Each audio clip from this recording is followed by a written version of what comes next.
All right, guys, teacher Mike here with some tips to avoid negative parent feedback. We've all received it before, even the best of us. I haven't received much, I can count it on one hand, but you want to avoid situations that can get you to where a parent would give you less than five apples. You want to maximize the five apples and minimize anything else. And I have noticed a few trends based on my experience and other teachers talking about feedback where sort of danger zones are. Even if you're the best teacher in the whole establishment, there are some areas where the chance of a dissatisfied parent is increased. And I want to point two out to you. One is late nights. And I had an evaluator tell this to me that he does not teach very late. It's hard to maintain order in the class and get the kids engaged. They're tired. They've been up all day. They go to bed late and they have to wake up early. And so you're getting towards the point of having been up for 15 hours and now they need to engage in a topic they may not be very good at. So that would have been better to have 100% of attention at earlier in the morning than 9:30 at night. So, and I remember 9:30 to 10. I think when I was the age of some of these kids, I think I would have been in bed, or that would have been the last thing I did before bed. So remember that. I mean, I notice in Asia a lot there really isn't a bedtime. The kids are just kind of running around until midnight or whatever. But that was also probably the last block of time I could have had any attention for learning anything. I could stay up later playing a game or something, but when you need the kids to pay attention, you're running on empty here. This is the E of the fuel tank.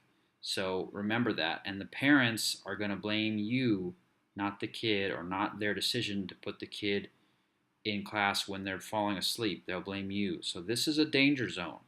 And this came to me from an evaluator, and it's been my experience whenever I had a problem or a parent thought they had a problem with me, is that tired kids late at night, you're at least putting yourself at risk for not getting that five apple, which is the goal. So remember that. The other one is weekends, and weekends also trends towards the evening when someone will say something negative. But the reason for weekend negative parent reviews, in my opinion, is that a lot of these students, especially late at night, are not regular and don't have a real fixed schedule with Vipkid. They just maybe did poorly during the week on some kind of test, remembered that their English wasn't that good, they needed help. Here they are, and you need to help them. And they need it now, and they need you to get them better now. So there's all this expectation riding onto one slot.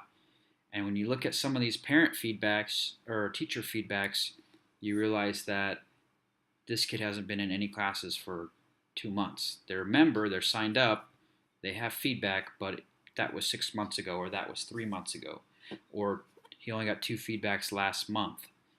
So that kid could very well have gone downhill in English ability since they were learning last, but they never go down in the learning level.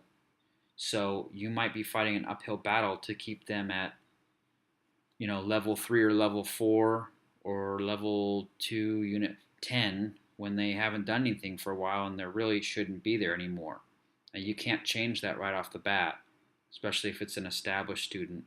So if it's an established student that's gone back and is showing up on the weekends because of school life or some other necessity, and then the parents are home on the weekends watching right there, there's a lot of pressure. So be careful of late classes in general, and the weekend late classes as well. For different reasons, they're troublesome, and that can get you a couple negative reviews, which can come off, but you'd rather get five apple reviews from the get-go. So keep that in mind when you think of, or if you worry about parent reviews.